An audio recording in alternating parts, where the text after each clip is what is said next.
Statuen af Afrodite er lavet af marmor og er 2 meter høj og 4 centimeter, og det er lavet af en romersk kopi, og originalen den er cirka fra 350 før Kristus, som er senklassisk tid, og som er så i den senere del af senklassisk tid. Det første, man lægger mærke til, er, at hun står i contrapposto.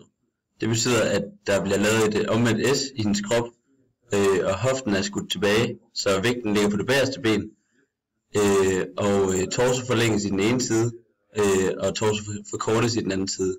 Desuden er hendes skulder i den ene side højere end den anden, og der bliver skabt bevægelse i kroppen, og det er mere livligt. Så kan man også se, at hun er nøgen, og ifølge klassisk tid, der er det lidt atypisk, fordi at der plejer at være tøj på kvinderne, men fordi vi er så sent henne i klassisk tid, så begynder det at blive okay. Normalt der vil tøjet sidde tæt, hvor man stadig kan se formerne. Når vi kigger op på hendes hoved, så kan vi se, at hendes hår, det er formet som var det i bronze, og det har noget at gøre med, at hun er en kopi, og hun førhen var lavet i bronze, som sagt.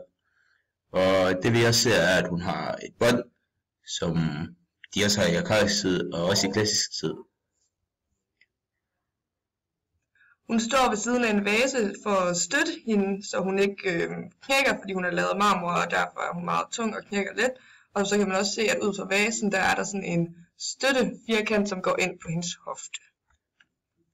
Og man kunne forestille sig, at bronzefiguren, den ikke havde den her støtteting, da bronze, det er meget mere stabilt, og det knækker ikke.